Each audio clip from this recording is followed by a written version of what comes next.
So tonight we're talking about Hannah Arendt, a woman with many kind of descriptions attached to her. We're going to kind of broach some of these descriptions and some of the ways in which she was in the world. Samantha, I would like to start with you. So here you are in this box. You are a writer and researcher. You are an associate faculty member at the Brooklyn Institute for Social Research, and you previously served as assistant director of the Hannah Arendt Center for Politics and Humanities. And in your introduction, you describe Arendt as a woman who is incredibly vivacious. And one of the projects of your biography is to illustrate how she was engaged at once in the life of action and also in the life of the mind. And so before we get into the particular project of your biography, I want to ask you, as the kind of biographer this evening who's with us, if you could provide some groundwork about her biography, which is to say the life of action. For those who don't know much about Hannah Arendt, I want to ask you quite a difficult question, which is, could you tell us 5 major concrete events, people or places in Arendt's life that shape her as a writer and as a thinker and as a person? Oh, goodness. Yeah, no more, no less. No, of course, please. Just 5. I'm limited to 5. It's very difficult. And before we begin this evening, I want to thank you, Alice, and thank you, David, for hosting this conversation. And I just want to take a moment to express my solidarity right now with the people in Ukraine who are bravely fighting for their lives, and the courageous citizens in Russia who are protesting Putin's dictatorship. If it's within your means to donate money to HIAS or the International Rescue Committee, which saved Hannah Arendt, that might count as one major event of her life, in 1941, please do so. So Hannah Arendt has become probably the most famous political thinker of the 20th century. In 2016, after Donald Trump was elected president of the United States, her books started selling 30-fold. I spoke with the literary estate a few weeks ago, and they're selling 30-fold still. She's more famous now than she ever was during her lifetime. Arendt was born in Linden, Hanover, Germany in 1906. And so first event, she had the incredible fortune of studying with 3 philosophers: Martin Heidegger, one of the German fathers of existentialism, and then Karl Jaspers, one of the other German fathers of existentialism. And she also spent a semester with Edmund Husserl, the phenomenologist who had been Heidegger's doctor father. She published her dissertation on concepts of love in St. Augustine when she was 23 in 1929. And then she became a journalist as she started to think about writing her Habilitation, her second book to secure a teaching position in Germany. She was writing book reviews and writing for various newspapers throughout Germany. And her life was irreparably interrupted in 1933 when she was arrested by the Gestapo for collecting anti-Semitic statements at the Prussian State Library. She was walking out of the library one afternoon on the way to meet her mother for lunch, and she was arrested and detained for 8 days and only released by pure luck, as she later describes it. She had been recruited to collect anti-Semitic statements to send the world leaders to let them know how bad the situation in Germany and Europe was becoming. One of the things that I tried to do in the biography, this is event 3, was offer an account of Arendt's time in exile, but in particular her time in the Gurs internment camp, which had been left out of previous biographical accounts. There are only 3 instances in Arendt's writings where she talks about her time in exile and in an internment camp. And so I wanted to put together a narrative to give people a sense of what it is that she actually went through. And in 1940, she was part of a mass escape with 62 other women who forged papers to walk out of the internment camp. Hannah Arendt didn't know where her husband, Heinrich Blücher, was at that point, and she walked on foot first to Lourdes to find Walter Benjamin, who was a very dear friend of hers. And then she made her way to Montauban, where, again, out of pure luck, she ran into her husband walking down the street, and they were able to reunite. And then in 1941, with the help of Varian Fry and the International Rescue Committee, they were able to secure emergency exit visas and escape Europe. She arrived on May 22nd, 1941, and here's four. I'm going to call this point 4. Her first job in the United States was as a housekeeper. She didn't speak English. She had $25. She had to start from scratch as a refugee. And she spent a summer as a housekeeper so that she could learn English. And then, I'll say my fifth fact, she received American citizenship after being stateless for 18 years in 1951, the same year that she published The Origins of Totalitarianism. Samantha, thank you so much. Before we get to David, and I have a similarly difficult question to ask you, David, you mentioned that her time in exile and the internment camp has been left out. Why do you think this is? Simply because the archival materials were not available to Elizabeth Young Bruhl when she wrote For the Love of the World in 1982. I think if they had been, surely Young Bruhl would have written about it, that she modeled her biography, which was the first biography of Hannah Arendt, off of Peter Nettles' biography of Rosa Luxemburg. And so it is incredibly detailed. It's a really phenomenal text. My biography is not that kind of biography. It's much more introductory for the newcomer to Arendt. But I think the materials just were not available. And I was able to find them at the New York Public Library, actually, in the main reading room, which was a surprise for me. That's where the Eichmann manuscripts are held, because that's where the New Yorker archive is. But they also had all of Arendt's applications and documents from the various refugee committees and organizations when she was in exile. Great, thank you. So David, over to you. You are the Glenn A. Lloyd Distinguished Service Professor at University of Chicago, although you will be moving to Sète soon in France.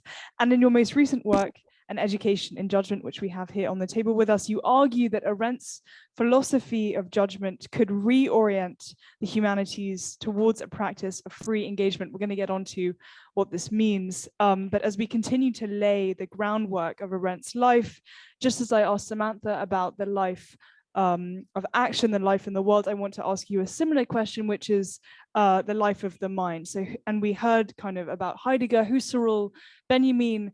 Who, for you, and Samantha, I invite you to add your own thoughts on this. Who are the kind of 3, 4, 5 main philosophical, historical, political interlocutors with whom Arendt grapples over the course of her life and ultimately shape her writing? Let me first say that how extraordinary it is to be a live body among other live bodies. I was trying to think of the last time I actually. I'm jealous. Yeah, we're going to do it again, right? But together live. I think it must have been over 2 years ago in Paris, the last time I talked to live people. So it is a great pleasure. Of course, all of the names that Samantha has just named are equally important for Hannah Arendt's thoughts about judgment. But the one major name one would have to add is that of Immanuel Kant, because where Samantha's book will give you the best overview you could find right now. This is my plug for Samantha about how Hannah Arendt's life and her thought are so intimately connected.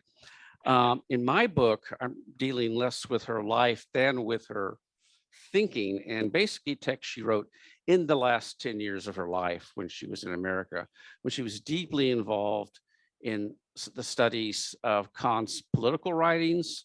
Her last seminar at the New School was on Kant, and she had this idea which has seemed strange to many readers of Arendt, but which I'm now convinced is exactly right, which is that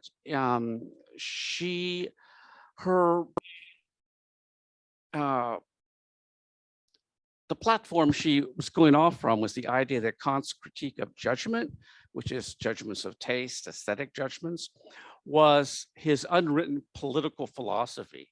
And one might immediately ask, well, what does taste or aesthetic sensation have to do with politics? And this is the first important question for me. And it's linked to a second important question, which is a topic that I myself have already written a lot about before I wrote about Arendt, which is try to figure out what a philosophy of the humanities might look like. And by this, I mean, because when you look at the humanities, you see a smorgasbord of disciplines and literature and art history and what can possibly be the, I don't want to say foundation, but a kind of unifying thread, an Ariadne's thread that links and makes these group of disciplines important in this day and age, and also special.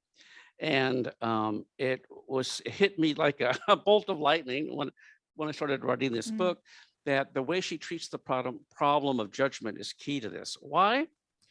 Because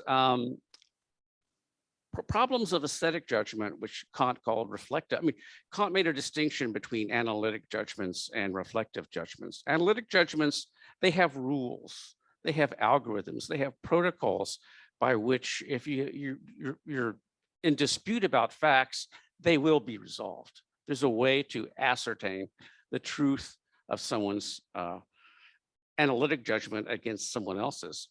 But say if you're looking at art, or if you're having an argument about ethics or morals, for Arendt, and I follow her on this, there isn't a transcendental principle. You don't have Platonic forms.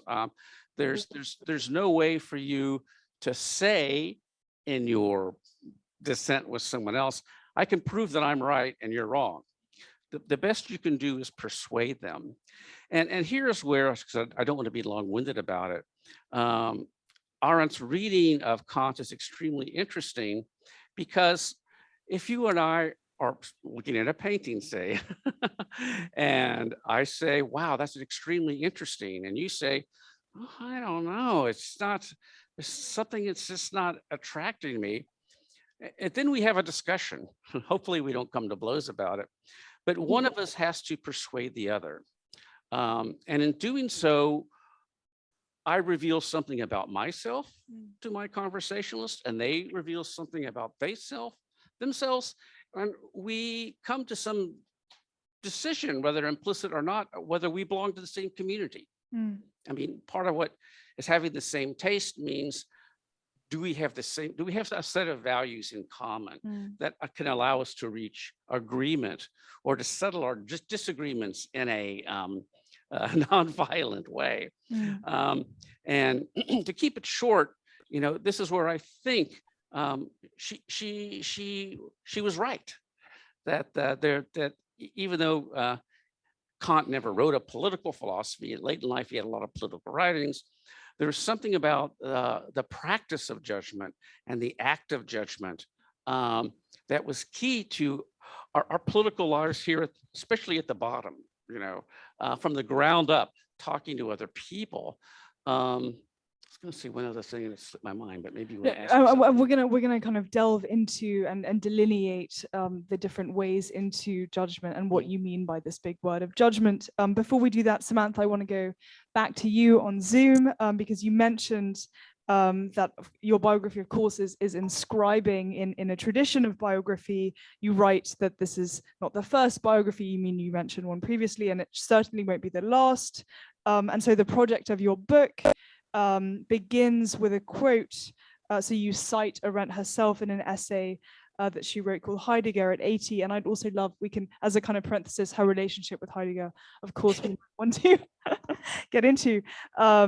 David's kind of squeamish about that prospect. But you quote Arendt in the essay Heidegger at 80 as a way to intervene in the field of biography. And so she writes, every thinker, if he or indeed she lives long enough, must strive to unravel what appeared as the result of his or her thoughts, and he or she does this by rethinking them. And you write, I stand with Arendt in imagining how I might have approached it differently. So I suppose the question to you, and you started to talk about this with kind of access to the archives and using these new documents, but how did you approach a biography of Arendt differently? How did you rethink the process? And what did this process of rethinking reveal to you? Oh, it's a wonderful question, and it certainly has a lot to do with judgment and the judgments that writers are forced to make, especially the judgments that writers are forced to make when they are capped at 55,000 words. And I think I wrote somewhere in the vicinity of 155,000 words while I was working on this book. So there were a lot of difficult choices, and I'll be completely transparent. I sat and I drafted the entire biography, but it wasn't until I sat down at the end and I wrote the final chapter, which is the one chapter where in the beginning and the end, but really the end, where I kind of take a step back and think about storytelling and what it means to tell this story of Hannah Arendt's life and who she was. And when I did that, I found the way, I found the voice, I found the tone for the biography, and I went back to the beginning and I rewrote the entire book. And a couple of people two people in all the book talks I've done have completely nailed what it is that I've done, and I love that. But I will give it away. And I modeled the book after Hannah Arendt's essay on Walter Benjamin that she wrote, which serves as was published as a standalone essay in the New Yorker. And was published as the introduction to Illuminations, which is the first collected volume of Walter Benjamin's works to appear in English, works that Hannah Arendt herself carried by hand from Europe to New York City. And one of the things that I have always loved about Arendt's treatment of Benjamin is that she allowed him to be in her portrait, her kind of woodcut, as Mary McCarthy described it, in all of his complexity, and all of his nuance and idiosyncrasy, and all of his contradictions. And, so one kind of example is that, and it's a compliment I extend to Arendt, is that, he was a poetic thinker without being a poet. And Arendt herself kind of always was navigating these in-between spaces throughout her life. She was never really here nor there, and certainly can't be placed anywhere ideologically in political terms.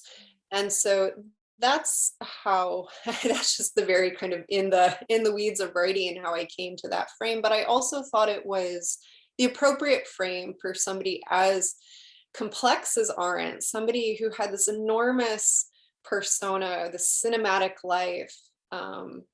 And I hadn't quite thought about it in that way before, but there is some Arendtian poetic justice perhaps in me having to rethink the entire biography after I wrote it and rewrite it from the beginning. And I'm sure it would read differently if I sat down to do it today.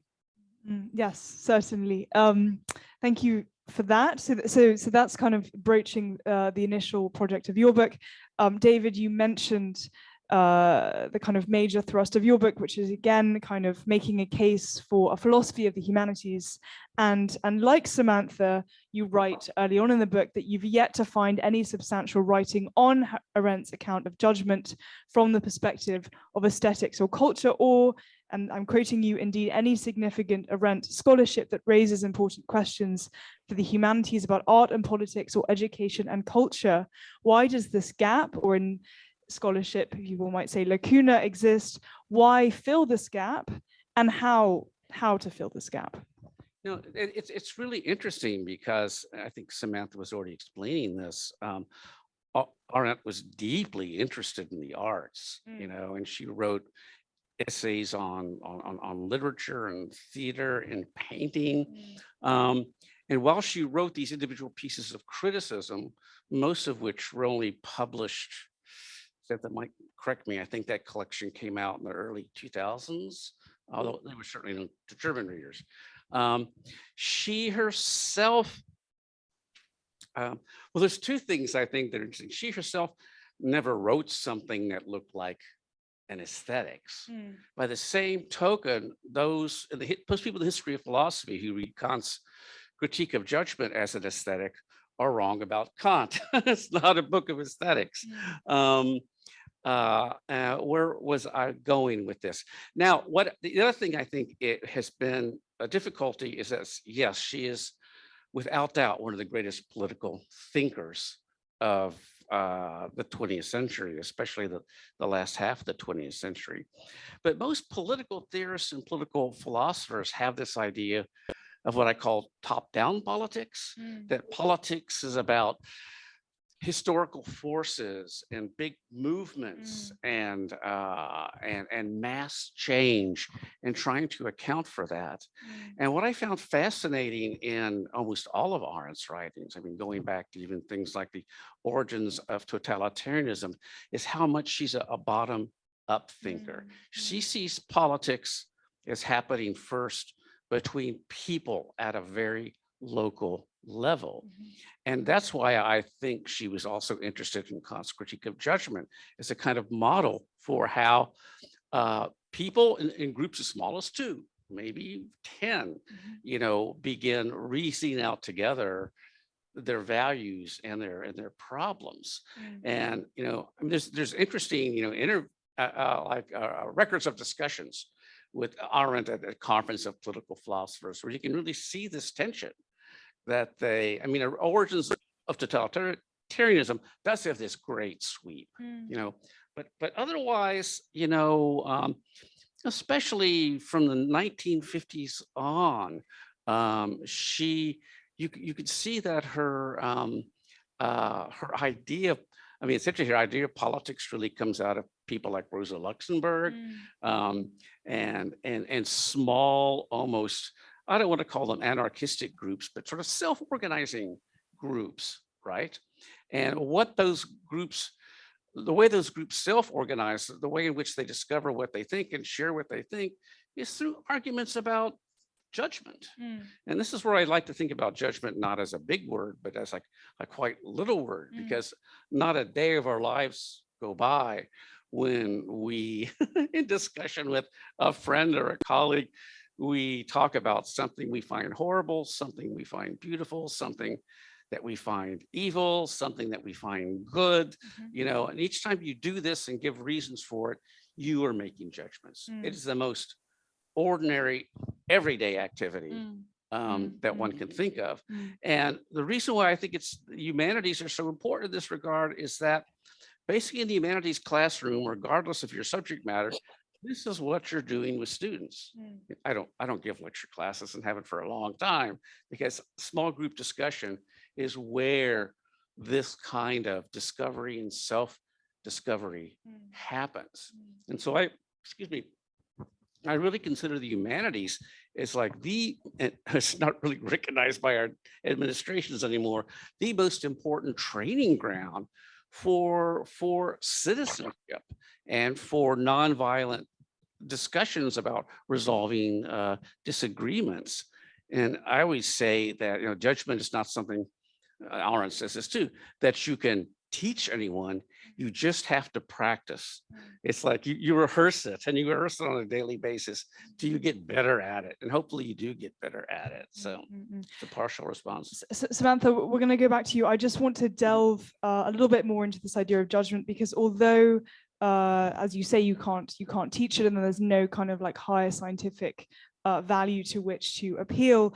Nevertheless, there are kind of parameters with which to think about judgment that you outline in your book, David. So you talk about the idea of thinking for oneself, putting oneself in the place of everyone else. So this is the idea of kind of enlarged mentality, the idea of consistency, the idea of discernment, imagination, impartiality, insight. Can you talk about these different features of this word, small word, big word, judgment? I thought you were turning to Samantha. This is still on you. Yeah, one of the things, I don't think there's any method to judgment. And like I said, I couldn't, write a textbook on how to make good or bad judgments. But something that Arendt learned from Kant, and then something I learned from Arendt through Kant, is that as a mode of speaking to one another, judgment does have certain components or modalities. There's nothing synthetic to them, but I write about what I call the modalities, the components of judgment. No, the operations of judgment. Operations of judgment. Operations of judgment, which don't all occur at the same time, but if they did, you might think something just excited you perceptually. Now that's discernment. You went, why is that interesting? Why am I drawn to this? And then you might have a kind of conversation with yourself as you think about it, that becomes a more public conversation with other people, and all this passing through imagination. I mean, I think if I write another book, I've probably written too many now. I think I'd like to write a book about imagination, because I think imagination is where we remodel the world in our heads and then try to share it with other people. And that is also where we revise our ideas and try to share them with others. And when others challenge our ideas, this comes down to the enlarged mentality. In order to have, as I said, a nonviolent discussion about things, you have to be open to persuasion, which means you have to be able to try to place yourself in the perspective of other people and to broaden that perspective as much as possible. I'm not sure I named all my operations, but impartiality and insight. Yeah, and publicity is part of this too, because nothing's going to happen until ideas or arguments are made public and they're shared with people, right? Impartiality has to do with, I would say the best way to talk about it is it's not that you're being objective, but you're being persuadable, right? The fact of being impartial is to put your own partiality, as it were, into perspective, and so that you're more open to the opinions and beliefs of others. Insight, God, what did I say about insight?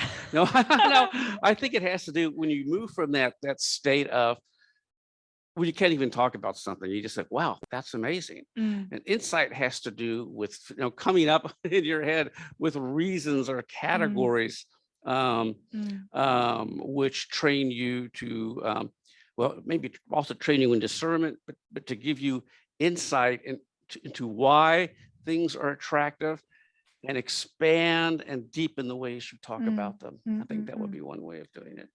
Great, thank you. And you mentioned, and this kind of leads seamlessly onto my question to Samantha, who mentioned the kind of paradoxes that we find in Arendt on the page, off the page.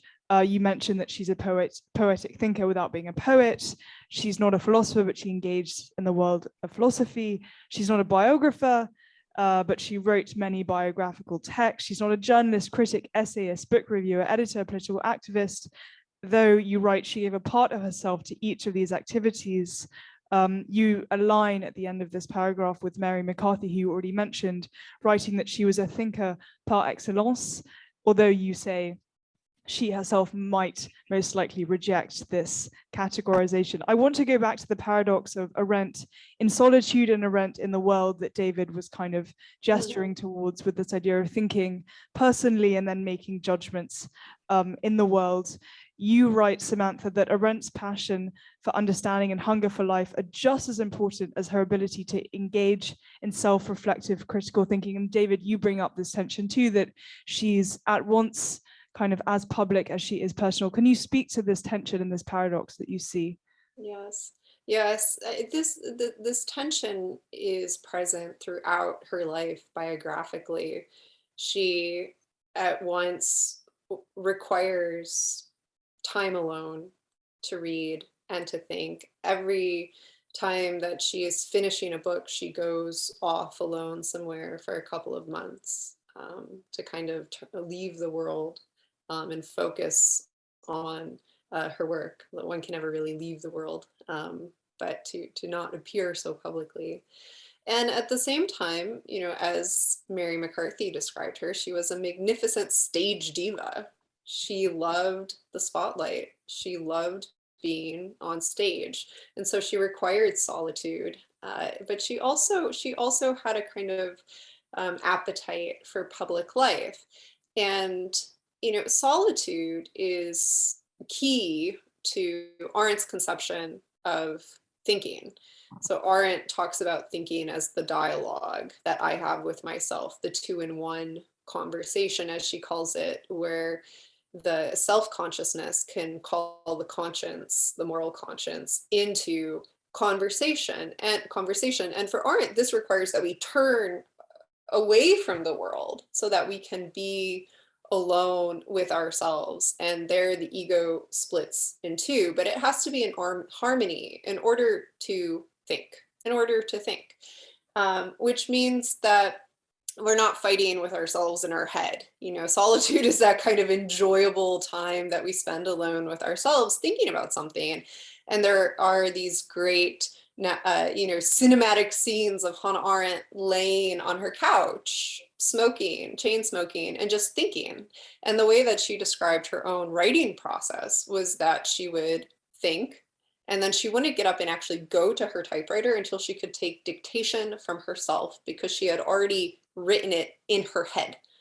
And that's a lovely picture, but it also gives us a sense of this so we have this kind of, Arendt loved the triad, so thinking, judging, willing. And judging is what prepares us to turn back to the world so that the ego can repair itself into one and we can appear before others. And willing is essential to understanding also Arendt's conception of thinking and judging, and thinking about how we engage in conversation with ourselves internally, and what allows us to shift positions. What is it that allows us to change our mind when there's a tension or conflict within ourselves? I want to kind of build a little off of what David was saying too, the enlarged mentality, which she's taking out of Kant. She defines the banality of evil as the inability to imagine the world from the perspective of another. And it is this inability to imagine, to engage in that kind of, David, you have to write the book, and to engage in this kind of imaginative act, because that's if the promise is that thinking in some way, which includes judging, in some way can prevent evil in the world, we have to talk about the imagination. And the thing that if I can engage David, the thing that I was thinking about, David, as you were talking too, is this kind of expectation of agreeableness that seems pervasive in political dialogue, shall we call it that, today as well. So we get, when we're thinking about Kant and the judgment of taste and this kind of, what gives us pleasure, I would love to hear you talk more about thinking about the enlarged mentality, civil conversation, and how we can let go of the expectation of agreeableness when we're still operating within a world of taste. Yeah. I mean, I always try to make it clear when I'm writing about this is that the horrible thing is nobody ever comes to complete consensus or agreeableness. And I love this in reading Kant along with Hannah Arendt. Which essay? So one of his very famous essays. It's in a couple of them, especially his historical essays. But I think he talks about it in the Critique of Judgment as well. But his basic definition of the human is to be in a condition of asocial sociability. That is, this humans. Very good. They need to be in community and share, but at the same time, they're always going to be in conflict and fight. And for this was a kind of dialectic for Kant that drove his sense that at some point through this dialect of asocial sociability, humans would arrive at a way of living together on a planetary level. not, peace, love, and understanding, but that at least that wars would end. And of course, I don't think this is, we don't see this happening, especially now. But it's holding on to that idea that part of what judgment is about is managing dissensus, not that you have to come to a happy, agreement. Though maybe sometimes you do. The best part of any party maybe is coming to that happy agreement. But judgment is a way of preparing one for dealing with the inevitable conflicts that we're going to have, at least the unarmed ones. Can I just add one little thing to what Samantha was saying, because I think it's really interesting, and how she was describing it, because it was something I at first had a hard time dealing with, because Arendt's last work was supposed to be this tripartite work on thinking, willing, and judging, and she completed thinking and willing. But apart from her lecture notes and some other texts, she got no farther with the judgment book than the excerpt at the beginning. But something really struck me that Samantha was also talking about, that where thinking is concerned, for Arendt, it is fundamentally a solitary activity. And in fact, she it was published after her death, but she gave a really interesting lecture on philosophy and politics, which basically is a critique of philosophy for kind of retreating from the world into the solitude of thought and not engaging with the world. And so therefore, the problem, I think, for someone like Arendt, and she deals with it quite interestingly, is how to, what's the word I'm looking for, kind of navigate between your inner thoughts and your external actions, right? And judgments and imagination are this kind of interface between our inner solitude and our external actions with others. And it really tripped me up for a while, because in her lecture notes, she talks about the difference between spectators and actors, as if they are sort of two separate worlds. And I kind of made a breakthrough myself for understanding her when I realized that what she was turning to the problem of judgment to discover is how we can rotate between these positions all the time, between viewing and then acting, which is because for her, all politics has to lead to action, right? And well, I'm looking at the time, and I want to ask you both one more question about kind of Hannah Arendt in the world. And this is something picking up on what Samantha said at the beginning, that she was widely read during the Trump presidency. She experienced a kind of real renaissance. Many essays online citing her works. I wonder, as two scholars of Arendt, if you agreed with another scholar, Samuel Moyne at Yale Law School, who observed at this time that Arendt was the most, I'm quoting, used and abused philosophical source to interpret the Trump presidency. Quoting Arendt, he added, gave many a think piece a patina of famous name and pseudo profundity. How did you feel reading kind of excerpts and citations and quips of Arendt during the Trump presidency? Samantha, let's go to you first. Sure. I have two quotes for you. One I want to add to what David was just saying, which is a quote that Arendt comes back to. Never am I less alone than when I am alone by myself. So I think Arendt was, and it starts to answer your question, Alice. When we engage in the act of thinking, there is no transcendental realm. There is no other world. There is only, Arendt says, the only present tense is the now.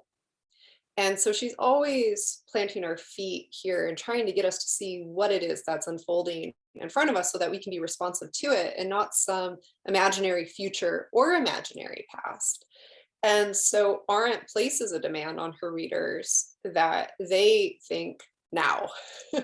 And I think this is part of Sam Moyen's complaint, which I don't entirely disagree with, is that, so Arendt says to look to the past to find analogies for our present moment is a mythological error, right? She's not giving us a Procrustean frame that we can hold up against what is happening in the world right now. She's in fact arguing against that way of thinking altogether.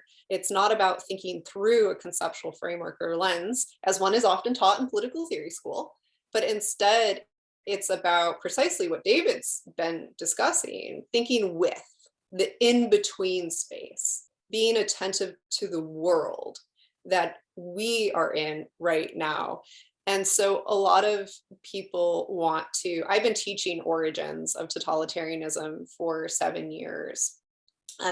And people come to the class with the book and they want me to explain with origins Trump. And the first thing I say is, one, Arendt's not a historian. So if you bring that expectation to this book, you are going to be very upset and disappointed. And two, this book can help us think about what's happening right now. But our world today in 2022 is not 1933. It has been radically changed by the, I'm going to put end of Cold War in kind of air quotes for the moment, given what's happening right now. The fall of the Berlin Wall, the rise of digital media technology, the internet, the global economy.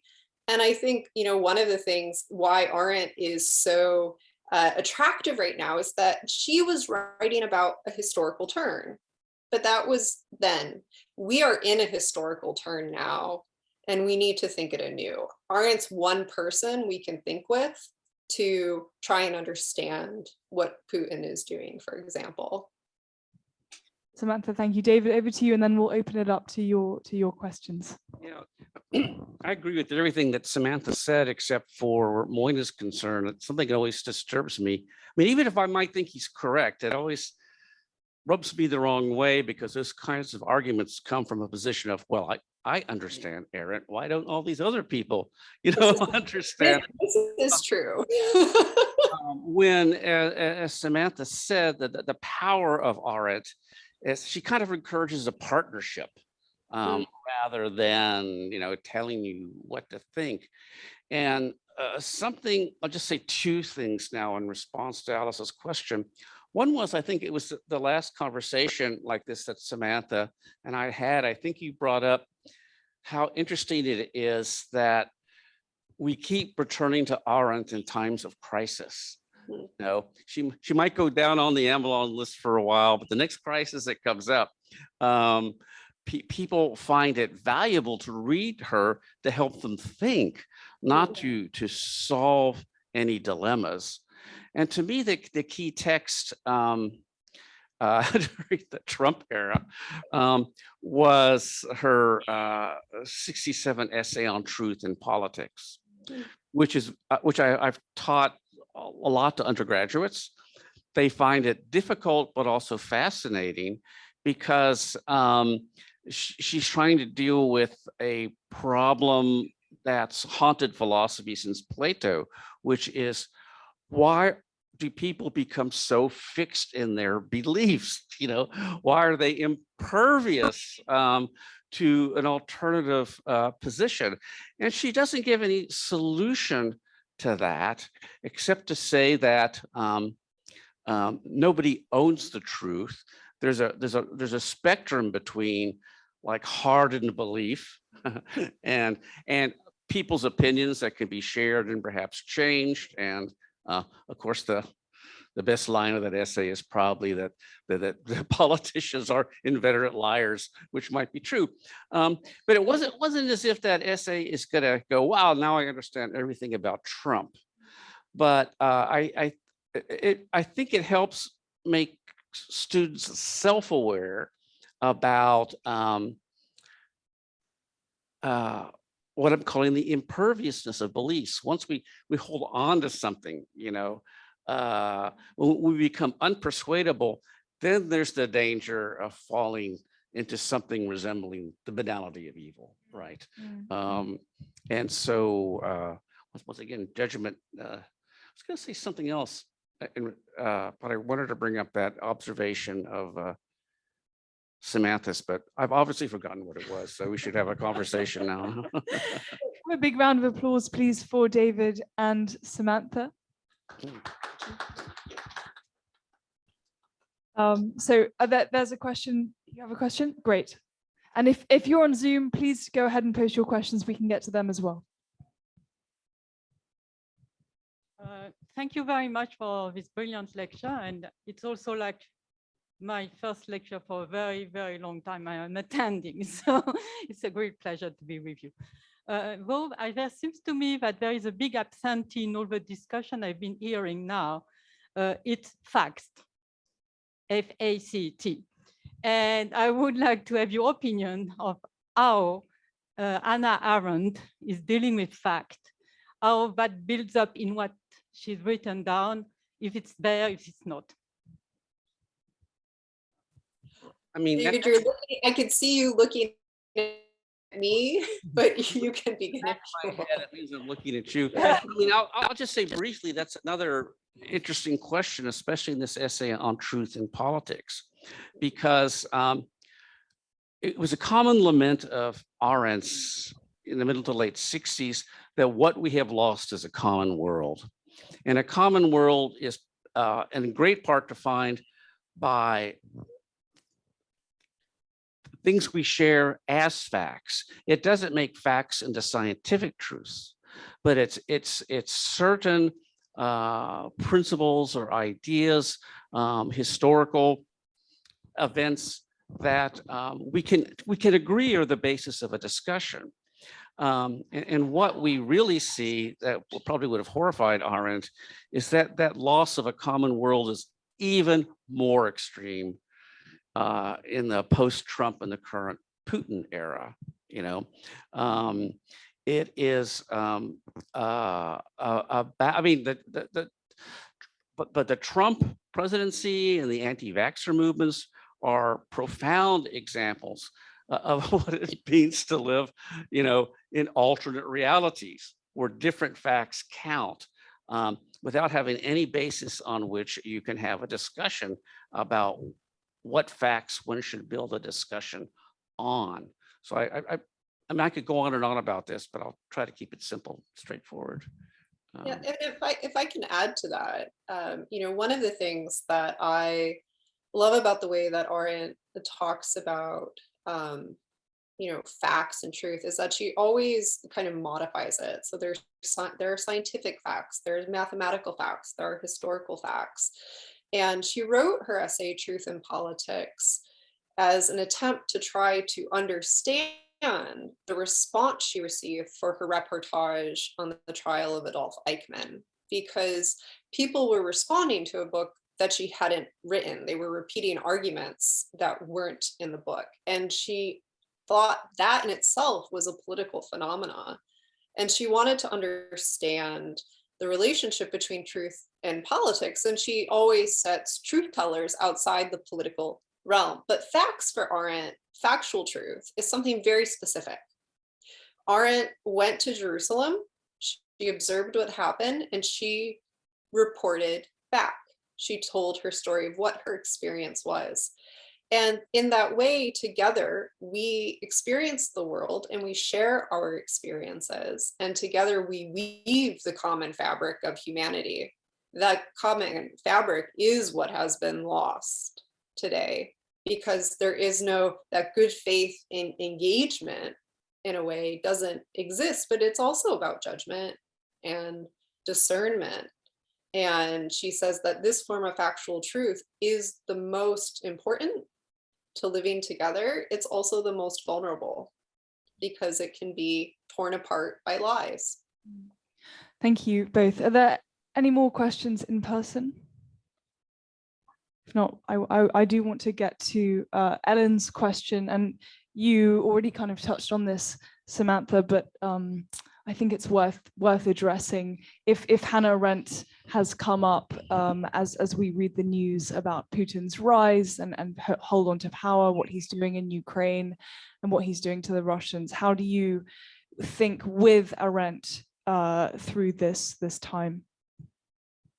I mean, so this is a question that I'm obviously thinking about actively, and I'm sure David is as well.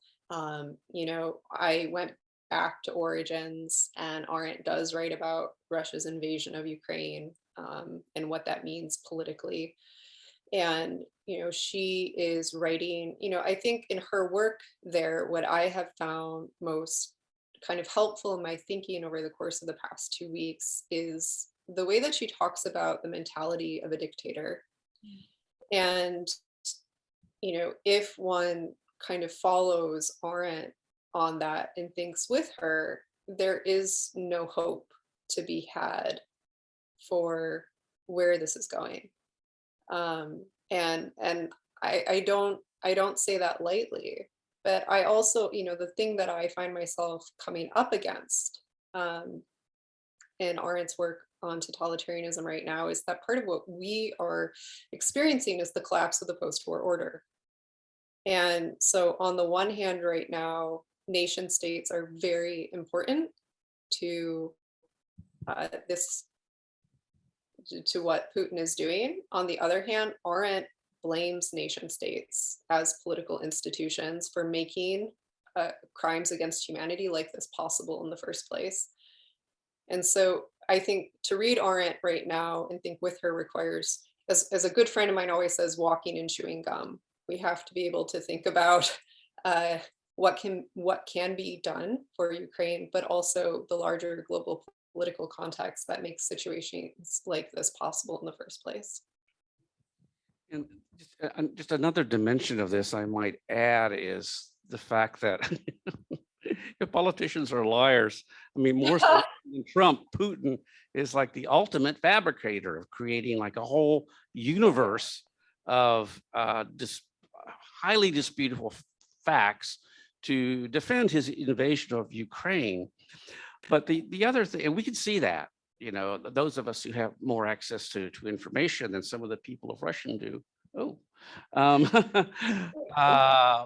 But the other thing is, it always interested me, and it's funny, she seems to tiptoe around it, but it's very clear for Arendt that at some very deep level, history is not erasable.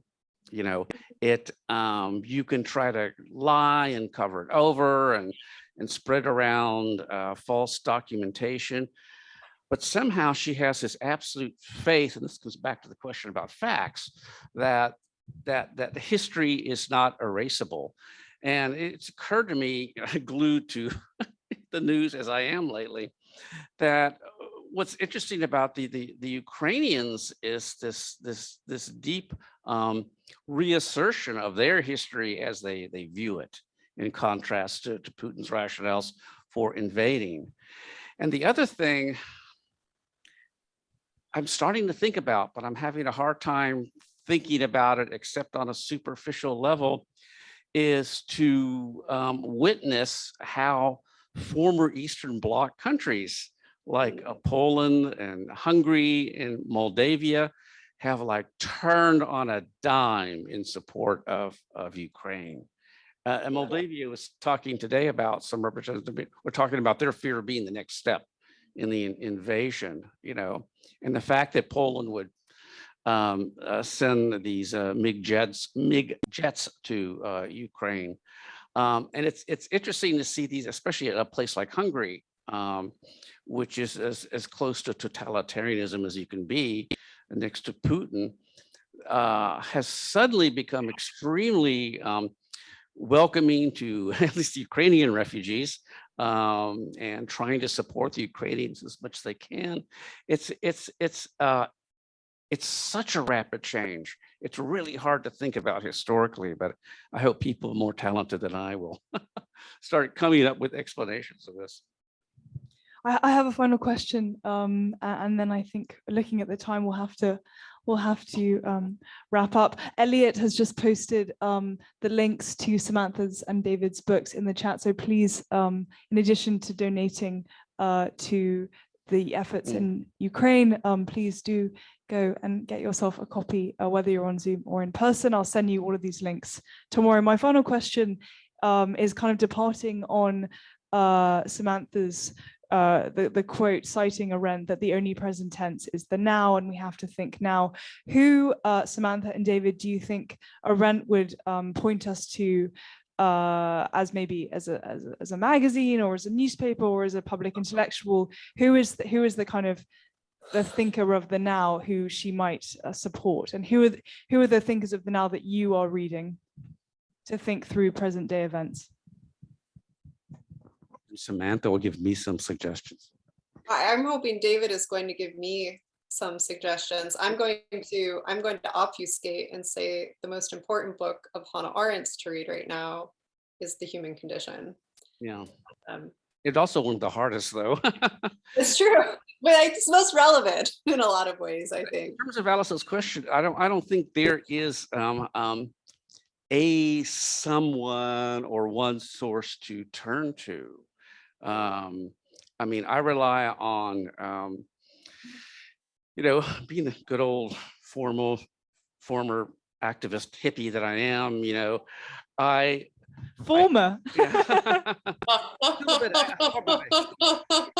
have too much. I earn too much money now to be a hippie, but you can always be a hippie. Yeah, I'm moving to set, but it's like, of all the center left media that I consume, from NPR to The Nation to New York Times to Washington Post, I find they all have to be measured against one another. I get something from them all. I perhaps am a far too passionate Rachel Maddow groupie. Oh, but it's just because there's always something reported on her show that's not showing up in the Beltway press, and she synthesizes a lot of her show. Her writers synthesize a lot of other sources, but it's like there's just no one place to turn. You have to enlarge your mentality. You have to have as many sources of information as you can, and especially ones that are going to challenge or contradict one another. It's like a kind of miracle in life that during the Trump administration, that the New York Times opinion page suddenly got good again. Because it was kind of so wimpy for so long, but these things change all the time. Samantha, do you have an answer, or would you continue to obfuscate? Well, I think I was talking with Nigel Warburton, who's a public philosopher in Britain, and this is on a podcast, so it's recorded. I feel fine repeating our conversation, and there was this moment where he's interviewed every contemporary political thinker, public philosopher that's writing today, and we were talking about Arendt, and I said, who today will be the Arendt, that's really the question. Yeah. And he paused and he said, not yet. It hasn't happened yet.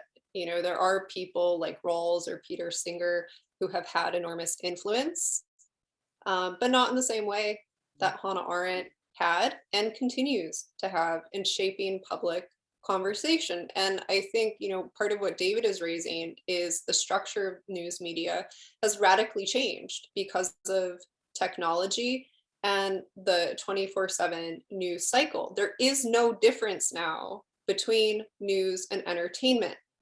And we're not going to really get news again until we can find a way to tear them apart from one another.